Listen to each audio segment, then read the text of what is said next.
Hello friends, welcome to Sarathi digital class. Sarathi digital class में आप तमाम मित्रों हार्दिक स्वागत है। तो आज આપણે ઇતિહાસની જે સિરીઝ ચાલુ કરી છે ને કન્ટિન્યુ આગળ વધારીએ પહેલાં અહીંયા આપણે ડિજિટલ ક્લાસ વિશે થોડીક ઇન્ફોર્મેશન આપી દઈએ કે જે મિત્રો 2022ની અંદર બોર્ડની પરીક્ષા આપવાના છે એ કદાચ આર્ટ્સ હોય તો એ ભલે અને કોમર્સ હોય તો ભલે, તો તમારા માટે સારથી સપોર્ટ દ્વારા સારથી ડિજિટલ ક્લાસ છે એ લોન્ચ કરવામાં આવેલી છે અને એની અંદર તમને આર્ટ્સનો સંપૂર્ણ કોર્સ જોવા મળશે। હવે અહીંયા વાત કરીએ કે ભાઈ આ કોર્સની અંદર તમને શું શું મળશે, તો કે ભાઈ લાઈવ અને રેકોર્ડેડ ક્લાસ જોવા મળશે। જેવી રીતે અહીંયા તમે અત્યારે આ ક્લાસ જોઈ રહ્યા છો સેમ ટુ સેમ બસ એની એ જ પોઝિશનમાં જોવા મળશે। માનો કે તમને કોઈ ક્લાસ ભણતી વખતે ડાઉટ થાય છે તો એ ડાઉટને સોલ્વ કરવા માટે ડાઉટ સોલ્વિંગ ક્લાસ લેવાશે। જેવું ચેપ્ટર પૂરું થયું એવું ચેપ્ટર વાઇઝ ક્વિઝ લેવાશે। એટલે કે તમે 2 ચેપ્ટર ભણ્યા છો તો પહેલું ચેપ્ટર પૂરું થયું એટલે તરત એ ચેપ્ટરની ક્વિઝ આવશે કે એમાંથી તમે શું શીખ્યા, તમારું મૂલ્યાંકન થવું જોઈએ। અહીંયા તમે જેટલું પણ મટીરિયલ ભણવાના છો, જે પણ ક્લાસ છે એ ક્લાસની તમામ નોટ્સ તમને મળી જશે પીડીએફ સ્વરૂપે। એના પછી આપણે આગળ વાત કરીએ તો આઈએમપી ક્વેશ્ચન જોવા મળશે અને એ પણ જવાબ સાથે। માનો કે 2022માં તમે બોર્ડની પરીક્ષા આપવાના છો તો એ જેટલા પણ આઈએમપી ક્વેશ્ચન હશે એ જવાબ સાથે મળશે, ટેસ્ટ મળશે। એના પછી લેટેસ્ટ પેપર, માનો કે તમે એક્ઝામને 2 મહિનાની વાર છે અને તમારે પેપર કેવી રીતે લખવું તમને કંઈ ખબર નથી પડતી, તો અહીંયાથી તમને પ્રેક્ટિસ પેપર આપવામાં આવશે ને એ પ્રેક્ટિસ પેપર તમારે ઘરે જઈને લખવાના અને લખીને અહીંયા પીડીએફ બનાવીને સેન્ડ કરવાની, ચેક કરી દેશે અહીંયાથી ટીમ, અને ક્યાં ક્યાં સુધારા કરવાની જરૂર છે, શું શું સજેશન આપશે એ બધું તમને જોવા મળશે। સૌથી અગત્યની વાત મોટિવેશન ક્લાસ જોવા મળશે, સ્ટડી ટીપ મળશે કે ભાઈ કેવી રીતે ટાઈમ ટેબલ બનાવવું, ટાઈમ મેનેજમેન્ટ કેવી રીતે કરવું, કેવી રીતે વાંચવું, યાદ નથી રહેતું, બધા પ્રોબ્લેમના સોલ્યુશન છે। અને એના પછી સૌથી અગત્યની જો કોઈ વસ્તુ હોય તો એ છે આપણો સારથી સપોર્ટનો સારથી પેપર સેટ, જે દર વર્ષે આપણે માર્કેટમાં લોન્ચ કરીએ છીએ અને જેની પ્રાઇસ લોન્ચિંગ વખતે આપણે 300 રૂપિયા રાખીએ છીએ। તો એ તમે ક્લાસમાં જોડાશો તો એ તમને ફ્રીમાં આપવામાં આવશે। એના પછી તમને થશે કે ભાઈ એમાં કયા કયા વિષય હશે, તો અહીંયા તમને એક વિષયનું લિસ્ટ આપેલું છે કે ભાઈ મનોવિજ્ઞાન, સમાજશાસ્ત્ર, ઇતિહાસ, અર્થશાસ્ત્ર, ગુજરાતી, ભૂગોળ, સંસ્કૃત અને અંગ્રેજી। તો આટલા વિષય હાલમાં અવેલેબલ છે। ભવિષ્યમાં આમાં વિષય એડ થશે, કોમર્સના જે આમાં થોડા વિષય ઘટે છે એ વિષય હું એડ કરી દઈશ, એના ક્લાસ ચાલુ થઈ જશે।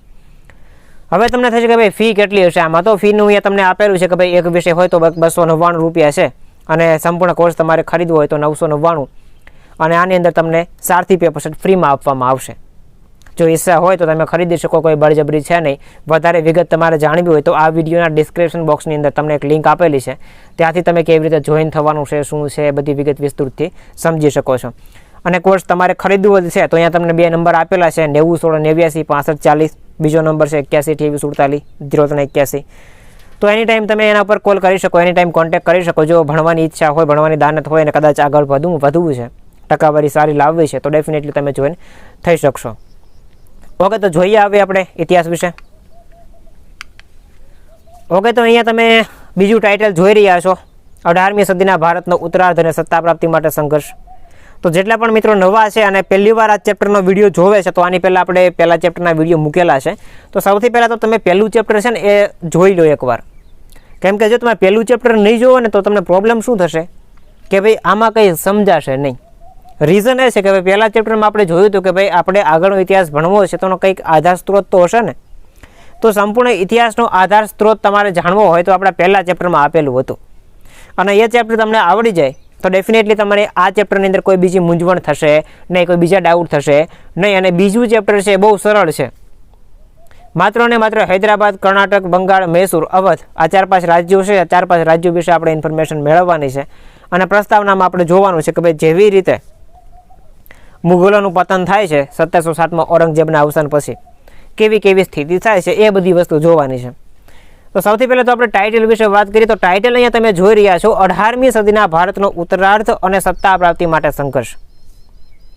તમારા મનમાં થશે કે ભાઈ 18મી સદી એટલે શું, ઉત્તરાર્ધ એટલે શું, પૂર્વાર્ધ કોને કહેવાય, સત્તા પ્રાપ્તિ માટે સંઘર્ષ ને આ બધું શું છે? તો બેઝિક ઇન્ટ્રોડક્શન આપી દઉં કે ભાઈ 18મી સદી એટલે ક્યાંથી ચાલુ થાય, સદી એટલે 100 વર્ષ થાય, આપણને બધાને ખબર છે। તો 1700 થી લઈ અને 1799 સુધીનો જે સમયગાળો છે એને આપણે 18મી સદી કહીએ। રિપીટ કરું છું, 1700 થી લઈ અને 1799 સુધીનો જે સમયગાળો છે એને આપણે 18મી સદી કહીએ। હવે અહીંયા ઉત્તરાર્ધ આપેલો છે તો 2 ભાગ પડે, એક તો ઉત્તરાર્ધ કહેવાય અને બીજો પૂર્વાર્ધ કહેવાય। ઉત્તરાર્ધ કોને કહેવાય તો કે 50 પહેલાનો જે સમય કહેવાય એને ઉત્તરાર્ધ કહેવાય અને 50 પછી જે છે એને આપણે પૂર્વાર્ધ કહીએ। તો ઉત્તરાર્ધમાં આપણે જોઈશું કે ભાઈ 18મી સદીનો ઉત્તરાર્ધ એક રીતે આપણે જોઈએ તો સ્ટ્રગલવાળો જ છે આખો, સમજાય છે? એક રીતે તો સ્ટ્રગલવાળો છે. તો આ જે 18મી સદીની અંદર જેટલા પણ યુદ્ધો થાય છે, જેટલી પણ સત્તા પ્રાપ્તિ માટે સંઘર્ષ થાય છે, એ સંપૂર્ણ માહિતી અહીંયા આપણે જોવાની છે. કેમ કે જેવું ઔરંગઝેબનું અવસાન થાય છે એના પછી ધીમે ધીમે ધીમે ધીમે મુઘલ શાસન નબળું પડે છે અને પરિણામે અલગ અલગ નાના નાના ઘણા બધા રજવાડા એવા ઉત્પન્ન થાય છે કે જે સત્તા પ્રાપ્ત કરવા માટે સ્ટ્રગલ કરે છે, યુદ્ધો કરે છે, એકતાનો અભાવ થઈ જાય છે. અને ધીમે ધીમે ધીમે ધીમે બ્રિટિશ ઈસ્ટ ઇન્ડિયા કંપની ભારતની અંદર વ્યાપાર કરવા માટે આવી હતી અને એ સત્તા પ્રાપ્ત કરવા માટે સ્ટ્રગલ ચાલુ કરી દે છે અને એ સત્તા પ્રાપ્ત કરી લે છે. તો આ સંપૂર્ણ વિગતો આજે આપણે આ ક્લાસની અંદર જાણવાની છે. તો સૌથી પહેલાં તો આપણે જોઈએ કે 18મી સદીના ભારત, એના વિશે વાત કરીએ તો 18મી સદીનું ભારત ભારતના ઇતિહાસમાં અનેક મહાન પરિવર્તનો લાવનારું બની રહ્યું છે.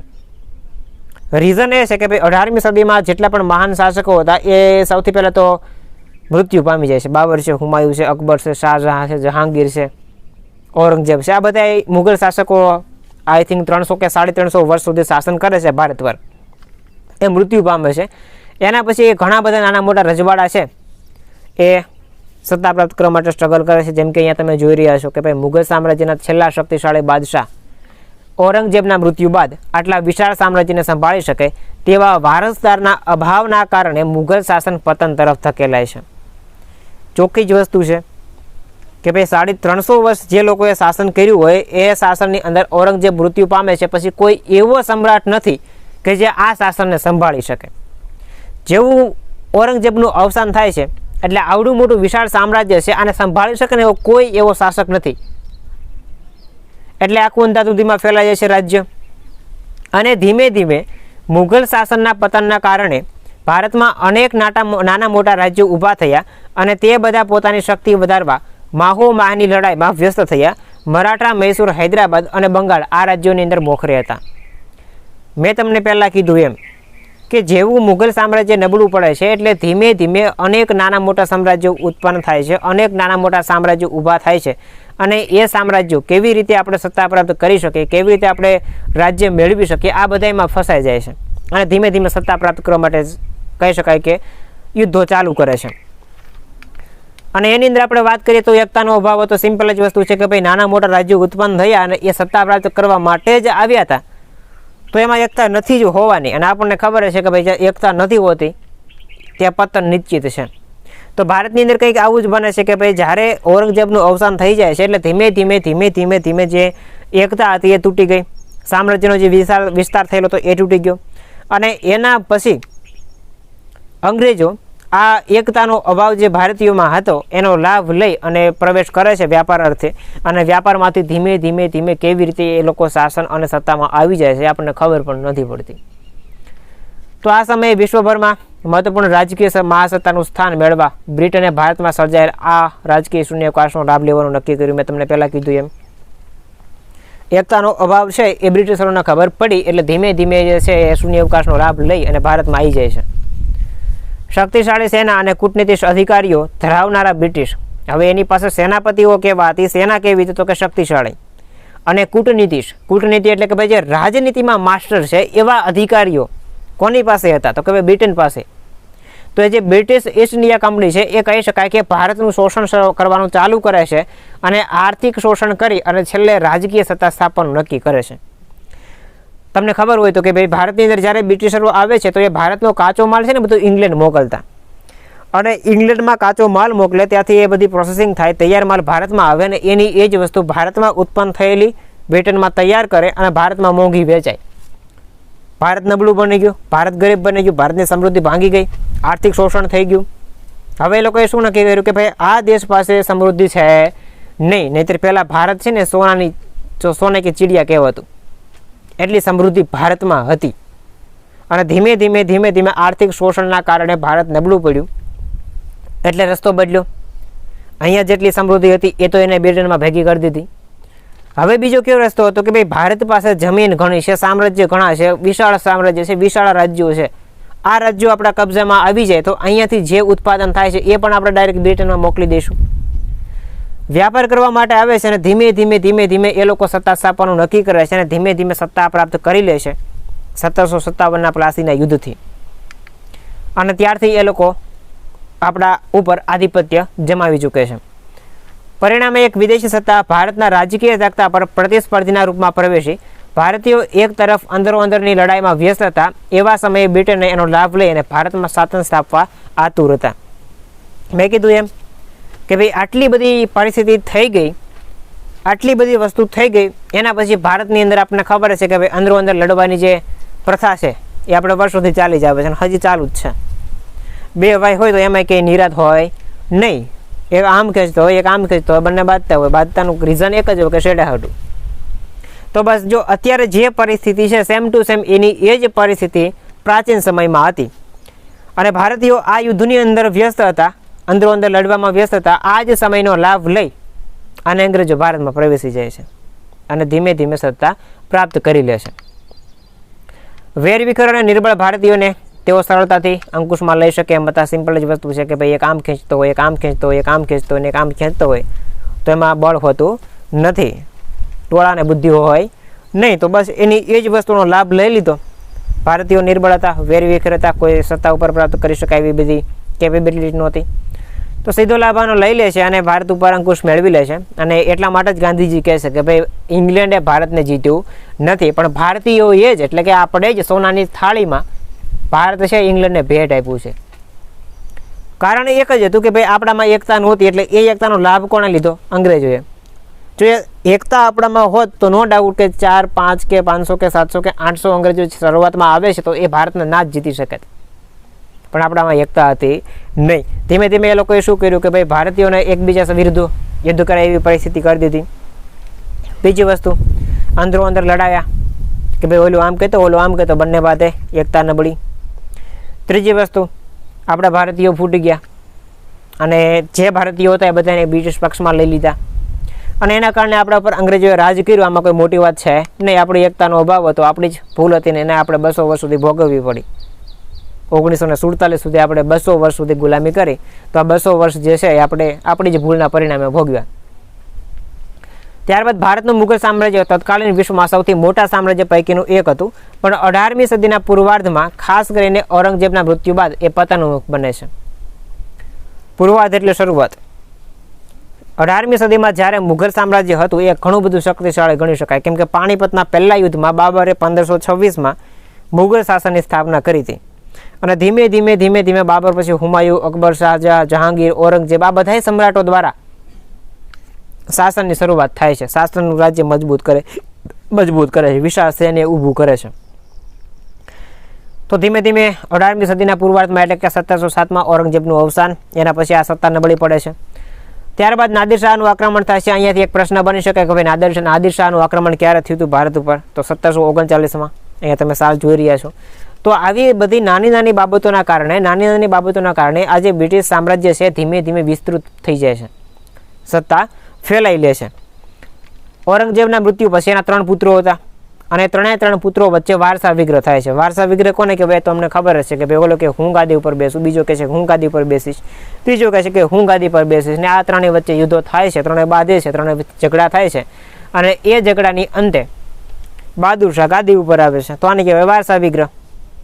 વારસો કોને મળશે? વારસો કોને કહેવાય? તો આપણને ખબર છે કે ભાઈ આપણા બાપ દાદા તરફથી જે આપણને મળેલી અમૂલ્ય સંપત્તિ છે એને આપણે વારસો કહીએ. વારસો 2 પ્રકારનો હોય, ભૌતિક અને અભૌતિક. સમજાય છે? તો બસ એ જ વારસો વિગ્રહ, વારસા વિગ્રહ નીકળ્યો, ફાટી નીકળ્યો અને વારસા વિગ્રહના અંતે બહાદુર શાહ છે ગાદી ઉપર આવે છે. હવે બહાદુર શાહ જે છે ને એક રીતે કહી શકાય ને તો લાયક વ્યક્તિ હતો, જેમ કે યોગ્ય વિદ્વાન હતો, રાજવી હતો. ત્યારબાદ ઔરંગઝેબથી વિરુદ્ધ, ઔરંગઝેબ જે હિન્દુ પ્રત્યે ભેદભાવ રાખતો એ અહીંયા બહાદુર શાહ નથી રાખતો. સમતાપૂર્ણ વ્યવહાર કરે છે. રાજપૂતો તો કે ભાઈ એની સાથે પણ સારા સંબંધો બાંધે છે. જયસિંહ અને અજીતસિંહ એની સાથે આપણે કહી શકાય કે ભાઈ મરાઠી સરદારો તેમજ તેની અવ્યવસ્થિત નીતિને કારણે તેમની સાથે સંબંધો બગડે છે. એક રીતે જોઈએ ને તો બહાદુર શાહ એક યોગ્ય વ્યક્તિ હતો, પણ અહીંયા આપણે જયસિંહ, અજીતસિંહ, મરાઠી સરદાર આ બધા સાથે સંબંધો બગડે છે. તેનું કારણ એ છે કે આ લોકોની નીતિ અથવા તો વ્યવસ્થા થોડીક ખરાબ હતી અને એ વ્યવસ્થા છે એ બહાદુર શાહને ગમતી નહોતી અને એના કારણે અહીંયા જે કહી શકાય કે સંબંધો બગડે છે. અને છેલ્લે તારાબાઈ અને સાહુ, તારાબાઈ એના કાકી છે ને સાહુ છે એ ભત્રીજો છે તારાબાઈનો. તો આ બંને વચ્ચે વારસા વિગ્રહ થાય છે. વારસા વિગ્રહ એટલે કે ભાઈ રાજ્ય વિશે કંઈક સંઘર્ષ થાય છે કે ભાઈ કોને ગાદી મળવી જોઈએ એના વિશે. હવે આ એક પ્રોબ્લેમ છે. તો આ પ્રોબ્લેમ માટે બહાદુર શાહ પાસે સલાહ માગે છે કે ભાઈ આનું સોલ્યુશન માટે અમને મદદ કરો. બહાદુર શાહમાં કોઈ દખલગીરી કરતો નથી અને એના કારણે થાય છે શું કે ભાઈ મરાઠા છે ને એ પણ બહાદુર શાહ વિરુદ્ધ જાય છે. સમજાય છે? સલાહ માંગે છે કે ભાઈ તારાબાઈ અને સાહુ આ બંને વચ્ચે જે વારસા વિગ્રહ છે આની અંદર મદદ કરો અને આ જે છે એને સમાધાનથી સોલ્વ કરી દો અને જે પ્રોબ્લેમ છે એ હલ થઈ જાય. પણ અહીંયા બહાદુર શાહ વચ્ચે નથી પડતો અને એના કારણે મરાઠા છે એ બહાદુર શાહ વિરુદ્ધ પડે છે અને ધીમે ધીમે જીતી પણ જાય છે. મુગલ બાદશાહ બહાદુર શાહે શીખ ગુરુ ગોવિંદસિંહ સાથે પણ સારા એવા સંબંધો બાંધેલા છે અને ખબર છે કે ભાઈ ગોવિંદસિંહના મૃત્યુ પછી બંદા બહાદુર શીખનું નેતૃત્વ લે છે અને બહાદુર શાહ વિરુદ્ધ વિદ્રોહ કરે છે.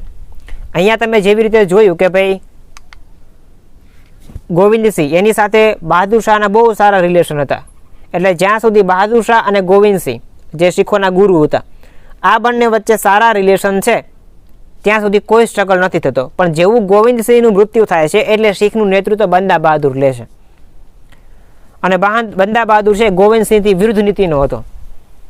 રીઝન કે બહાદુર શાહ અને ગોવિંદસિંહ જે શીખના ગુરુ છે આ બંને વચ્ચે રિલેશન સારા હતા પણ બંદા બહાદુર છે એ યુદ્ધ કરે છે કોની સામે? બહાદુર શાહ વિરુદ્ધ. અને આ સાથે જ સતલજ અને યમુના નદીનો જે પ્રદેશ હતો એ પણ એ કબજે કરી લે છે. ત્યારબાદ અહીંયા આપેલું છે બહાદુર શાહે બુંદેલા સરદાર છત્રછાર સાથે મિત્રતા જાળવી રાખી. જોકે બહાદુર શાહની શાસન વ્યવસ્થા કથળી હતી અને 1712ની અંદર મૃત્યુ પામે છે અને ફરીવાર 5 વર્ષ પછી જેવી રીતે 1707માં ઔરંગઝેબના અવસાન પછી રાજ્યમાં અંધાધૂંધી ફેલાણી સેમ ટુ સેમ એવી જ અંધાધૂંધી છે અહીંયા અત્યારે જોવા મળે છે. તો આ એક વસ્તુ તમે નોટ કરી શકો. એના પછી આપણે આગળ વાત કરીએ તો એના પછી જેટલા પણ ઉત્તરાધિકારી થાય છે એની અંદર જહાંગીર શાહની જીત થાય છે. જેવી રીતે ત્રણ પુત્રો વચ્ચે વારસા વિગ્રહ થાય છે, બહાદુર શાહ ગાદી ઉપર આવે છે, બહાદુર શાહ 1712માં અવસાન પામે છે. એના પછી જહાંગીર શાહ જીતી જાય છે અને ગાદી ઉપર આવે છે. હવે આ જહાંગીર શાહને જીતાડવાની અંદર જો કોઈ વ્યક્તિનો અગત્યનો ફાળો હોય તો એ વ્યક્તિ હતા જુલ્ફિકાર. અને જુલ્ફિકારની મહત્વાકાંક્ષીના કારણે જ આ વ્યક્તિ જીતે છે અને એના સમયની અંદર રાજપૂતો સાથે સંબંધો સારા એવા બંધાય છે. હવે બને છે કે જુલ્ફિકાર વિરુદ્ધ પણ ષડયંત્ર રચાય છે અને આ ષડયંત્રના અંતે આપણે વાત કરીએ તો સૈયદ બંધુ એની મદદ કરે છે અને એની અંદર ફરૂક હોશિયાર છે એ ગાદી મેળવી જાય છે.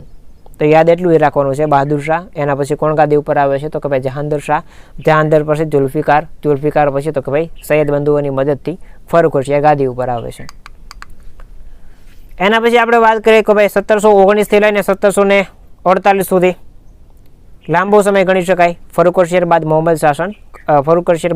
મોહમ્મદ શાહ શાસન કરે છે. ત્યારબાદ એ નિર્બળ હોવાને કારણે ખાસ કરીને મરાઠા સરદારો અવધ, બંગાળ અને પંજાબ ઉપર પોતાનું આધિપત્ય જાળવી શક્યો નહીં. શાસન તો કરે છે લાંબા સમય સુધી પણ બને છે કેવું કે ભાઈ એ શાસન કરે છે એ શાસનની અંદર એ લોકો પોતાનું આધિપત્ય છે લાંબા સમય સુધી ટકાવી શકતા નથી.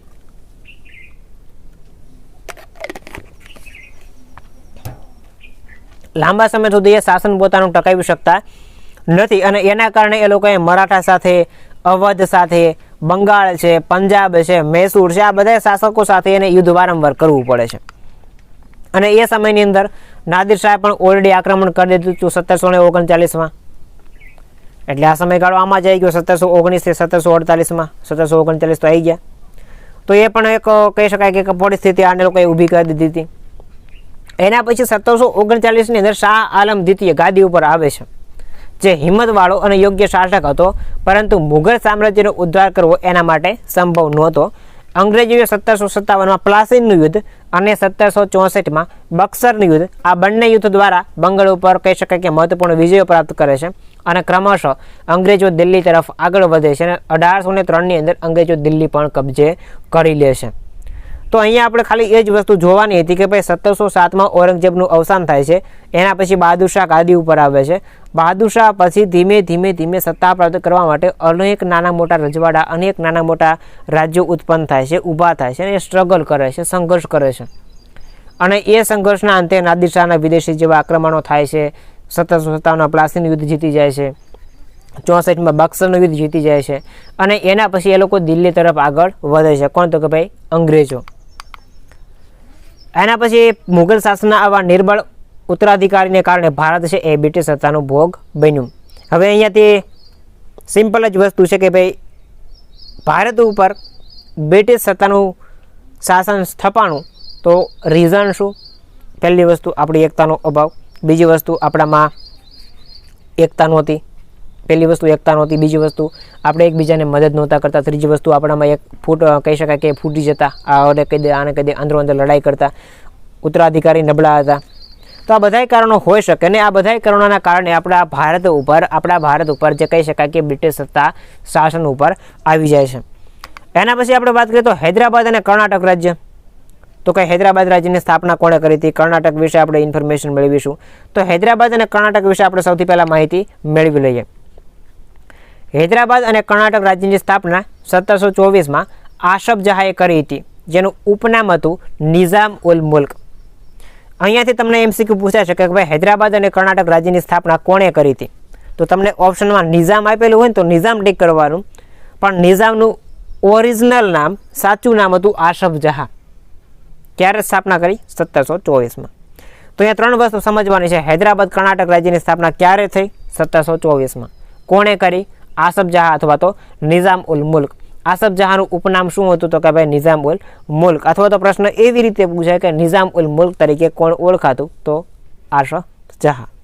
ઓકે, આગળ વધીએ. ઔરંગઝેબના મૃત્યુ બાદ દક્ષિણ તરફ જઈએ તો હૈદરાબાદ રાજ્યનો પાયો નાખેલો હતો અને અંદરખાને મુઘલ સામ્રાજ્યથી સ્વતંત્ર રહેવાનું નક્કી કર્યું. મુઘલ સામ્રાજ્યના નમૂના અનુસાર દક્ષિણની અંદર પણ એને વ્યવસ્થિત વહીવટી પદ્ધતિનો પ્રારંભ કરેલો અને એના દિવાન પૂરણચંદે દક્ષિણની અંદર કહી શકાય કે મહેસૂલી વ્યવસ્થા આપવા એની મદદ કરી અને એનું મૃત્યુ થતાં તેનું રાજ્ય અંધાધુંધીમાં ફેલાયું. એટલે કે હૈદરાબાદ અને કર્ણાટક રાજ્યની અંદર આપણે વાત કરીએ તો ઔરંગઝેબનું મૃત્યુ થાય છે એટલે દક્ષિણની અંદર આપણે વાત કરીએ તો હૈદરાબાદ રાજ્યનો પાયો કોઈ વ્યક્તિ નાખે છે તો એ છે નિઝામ. અને નિઝામ નક્કી કરે છે કે ભાઈ હું સ્વતંત્ર રહીશ, કોઈ પણ રાજ્ય સાથે જોડાઈશ નહીં અને સ્વતંત્ર રહેવાનું નક્કી કરે છે. અને ધીમે ધીમે એનો જે એક દિવાન, જેને આપણે સેનાપતિ કહીએ છીએ, એ નામ છે પૂરણચંદ, જે દક્ષિણ ભારતનો જે વિસ્તાર છે એની અંદર મહેસૂલી વ્યવસ્થા સ્થાપી અને એને મદદ કરે છે. અને જ્યારે હૈદરાબાદ રાજ્યની જે સ્થાપક છે, હૈદરાબાદ રાજ્યનો જે સ્થાપક છે નિઝામ, એનું મૃત્યુ થાય છે એટલે બીજી વાર એ રાજ્ય અંધાધુંધીમાં ફેલાય છે. હવે કર્ણાટકની વાત કરીએ તો કર્ણાટકના નવાબ શહાદતુલ્લા ખાએ પોતાના ભત્રીજા દોસ્ત અલી ખાને પોતાનો ઉત્તરાધિકારી નિમ્યો. ઉત્તરાધિકારી મીન્સ કે શાસન સંભાળનાર. શહાદત ખાએ પોતાનો એક ભત્રીજો હતો દોસ્ત અલી ખા, એને ઉત્તરાધિકારી નિમ્યો. ત્યારબાદ 1740માં બંને રાજ્યો વચ્ચે વારંવાર સંઘર્ષ થવાથી બંને નિર્બળ બન્યા અને યુરોપિયન કંપનીએ ભારતીય રાજકારણની અંદર હસ્તક્ષેપ કરવાની શરૂઆત કરી. તો સિમ્પલ વસ્તુ અહીંયા સમજવાની એ જ છે કે ભાઈ જ્યારે નિઝામનું અવસાન થઈ જાય છે એના પછી કર્ણાટકની વાત કરીએ તો કર્ણાટકની અંદર શહાદતુલ્લા, રાઈટ, શહાદતુલ્લા ખા, એનો ભત્રીજો કોણ? તો કે ભાઈ દોસ્ત અલી ખા. તો જ્યારે દોસ્ત અલી શાસન ઉપર આવે છે અને બંને વચ્ચે વારસા વિગ્રહ થાય છે, યુદ્ધ થાય છે અને જે વસ્તુ બને છે એના કારણે સીધો લાભ કોણ લઈ જાય છે? તો કે ભાઈ યુરોપિયન કંપનીઓ લાભ લઈ અને ભારતીય રાજકારણની અંદર પ્રવેશવાની શરૂઆત કરે છે. અહીંયાથી એક પ્રશ્ન મોસ્ટ ઇમ્પોર્ટન્ટ પૂછાય છે કે ભાઈ બંગાળના નવાબો વિશે વિસ્તૃત માહિતી આપો. તો અહીંયા તમને જેટલા પણ શાસકો વિશે માહિતી, જેટલી પણ શાસકો વિશે ઇન્ફોર્મેશન મળે એ તમારે અહીંયા યાદ રાખવાની છે અને જેટલી પણ યાદ રહે એટલી રાખવાની. સૌથી પહેલી વાત કરીએ તો મુર્શિદ કુલી ખાં. સમજાય છે? અહીંયાથી શાસકોની શરૂઆત થાય છે. મુઘલ સામ્રાજ્ય નિર્બળ થતાં 1717માં મુર્શિદ કુલી ખાં બંગાળમાં સુબેદારને બદલે સ્વતંત્રપણે શાસક બનવાનું નક્કી કરે છે. જ્યારે મુઘલ સામ્રાજ્ય નબળું પડી જાય છે એટલે સુબેદાર કોને કહેવાય? તમને ખબર હશે કે ભાઈ એક મેઇન રાજા હોય અને એની નીચે અલગ અલગ અનેક સુબા હોય, અનેક અલગ અલગ રજવાડા હોય કે ભાઈ જે મુખ્ય રાજા કે ને એ પ્રમાણે શાસન કરવાનું. પણ મુર્શિદ કુલી ખાં શું કહે છે કે ભાઈ એ સુબેદાર બનવાનું પસંદ કરતો નથી અને સ્વતંત્ર શાસક રહેવું છે એવી રીતે નક્કી કરે છે. એના સમયમાં બંગાળી જમીનદારોએ કરેલા વિગ્રહને એને દબાવી દીધા હતા અને એના મૃત્યુ બાદ એનો જમાઈ સુજાઉદ્દીન શાસન ઉપર આવે છે, જે 1719 સુધી બંગાળ ઉપર રાજ કરે છે. તો જેવી રીતે મુર્શિદ કુલી ખાં શાસન ઉપર આવે છે તો એ ઘણા બધા ફેરફાર કરે છે. પહેલી વસ્તુ તો જમીનદારના જે વિગ્રહો હતા એ વિગ્રહો એ દબાવી દે છે. એટલે કે જમીનદારને લઈને જે પ્રશ્નો હતા કે ભાઈ કરને લઈને હોય કે જમીન માલિકીને લઈને હોય કે મહેસૂલને લઈને હોય કે કોઈ પણ રીતે હોય તો આ વિગ્રહને દબાવી દે છે. એના પછી એનો જમાઈ સુજાઉદ્દીન એ શાસન ઉપર આવે છે. ત્યારબાદ એનો પુત્ર સરફરાઝ ખાં ગાદી ઉપર આવ્યો, પરંતુ એક જ વર્ષ બાદ એને હટાવીને અલીવર્દી ખાં બંગાળનો નવાબ બને છે. અહીંયા ખાસ યાદ રાખજો કયા કયા શાસકો આવે છે એ તમારે નામ યાદ રાખવા પડશે. જેમ કે જો હું તમને એક્ઝામ્પલ આપું કે અહીંયા મુર્શિદ કુલી ખાં, એના પછી સુજાઉદ્દીન પછી કોણ શાસક ઉપર આવે છે તો કે ભાઈ સુજાઉદ્દીનનો પુત્ર સરફરાઝ ખાં પછી કોણ આવે છે તો કે ભાઈ અલીવર્દી ખાં. બંગાળના આ ત્રણેય નવાબોના સમયગાળા દરમિયાન શાંતિ અને વ્યવસ્થા સ્થાપાયેલા રહ્યા. એમણે વ્યાપાર અને વાણિજ્યનો વિકાસ કર્યો અને નવી જમીન મહેસૂલ પદ્ધતિ ઊભી કરી અને મહત્વપૂર્ણ વિકાસના કાર્યો કરેલા છે. તો અહીંયા ખાસ યાદ રાખજો કે આ શાસકો વિશે તમને પૂછાય છે કે ભાઈ બંગાળના નવાબો વિશે વિસ્તૃત માહિતી આપો, વિસ્તૃત નોંધ લખો, તો તમને આ વસ્તુ આવડવી જોઈએ. ઓકે, ત્રણેય નવાબોએ હિન્દુઓ અને મુસલમાનો બંનેને સમાન તક આપી કે ભાઈ નોકરી હોય તો ભલે, વ્યવસાય હોય તો ભલે, શાસન હોય તો ભલે, સેના હોય તો ભલે, હિન્દુ અને મુસ્લિમ બંનેને એક રીતે કહી શકાય કે સમાન તક આપી. બીજી વસ્તુ વ્યાપાર અને વાણિજ્ય, તો એની અંદર વિકાસ કરવાનો કહી શકાય કે અગત્યનો કોઈ ફાળો હોય તો બંગાળના નવાબોનો હતો. અને ખાસ કરીને નદી માર્ગોની સુરક્ષા પણ એ લોકોએ આપેલી હતી. ત્યારબાદ અંગ્રેજી અને ફ્રેન્ચ ઈસ્ટ ઇન્ડિયા કંપનીએ કલકત્તા અને ચંદ્રનગરમાં કારખાનાઓની કિલ્લેબંધી કરવાની મનાઈ ફરમાવી. અહીંયા જેટલા પણ અલીવર્દી ખાં છે, રાઈટ, સરફરાઝ ખાં છે, આ બધા શાસકો એવા હતા કે જે અંગ્રેજોનો વિરોધ કરતા. અને પ્લાસીનું યુદ્ધ થાય છે તો એનું કારણ આ જ છે કે ભાઈ જે કલકત્તાનો કિલ્લો છે એ કિલ્લામાં અલીવર્દી ખાં શાસન કરે છે અને કિલ્લેબંધી કરી દે છે કારખાનાની, તો એના કારણે જ યુદ્ધ થાય છે. બંગાળના નવાબોએ શક્તિશાળી લશ્કર રાખવાનું બુદ્ધિમત્તાપૂર્ણ કાર્ય ન કર્યું હતું. પરિણામે એના ઉત્તરાધિકારી સિરાજ ઉદ્દૌલાના સમયમાં પ્લાસીનું યુદ્ધ 1757માં થાય છે અને ઈસ્ટ ઇન્ડિયા કંપનીએ નવાબના લશ્કરને હરાવી ભારત ઉપર પોતાનું શાસન સ્થાપી દીધું.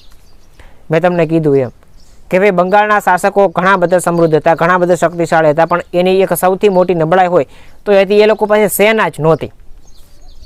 હવે સેના નથી તો સેના વગર એ એકલું લડવા જશે તો શું એ જીતી જશે? ના, નહીં જીતે.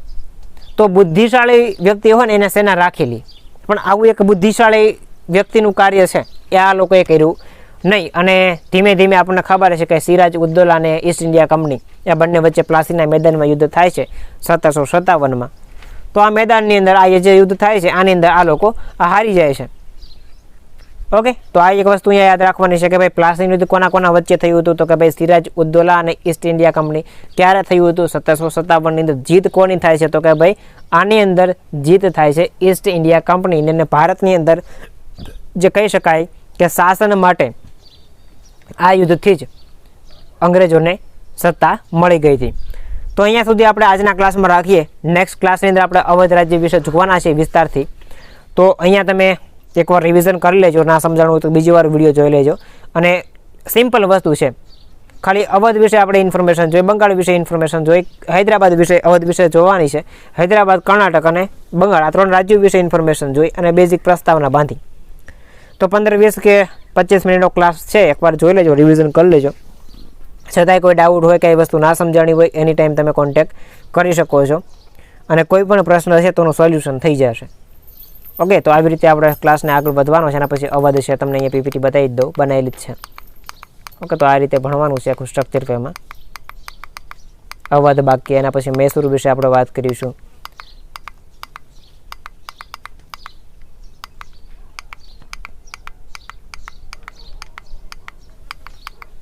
દિલ્હીની આસપાસના જે પ્રદેશો છે એના વિશે વાત કરવાની છે. 3 કે 4 ક્લાસ આના થશે અડધી કલાકના. એના પછી બંગેશ અને પઠાણ અને રોહિલા જે છે એના વિશે વાત કરીશું. ત્યારબાદ રાજપૂતાના જે છે એના વિશે આપણે થોડીક બેઝિક ઇન્ફોર્મેશન, શીખ સત્તા વિશે આપણે વાત કરીશું. અને લાસ્ટમાં આપણે મરાઠા વિશે વાત કરીને આપણો ક્લાસ છે એન્ડ કરવાનો થશે, જેમ કે મરાઠા સત્તા. ઓકે, 4 ક્લાસ આઈ થિંક બનશે, અડધી કલાકના બને કે કલાકના બનીએ તો 2 ક્લાસ લેશું. તેમ સંપૂર્ણ ચેપ્ટર આપણે આટલા ક્લાસમાં કમ્પ્લીટ થઈ જશે. તો અહીંયા સુધી રાખીએ, આપણે નેક્સ્ટ ક્લાસમાં મળીએ છીએ. જય હિન્દ.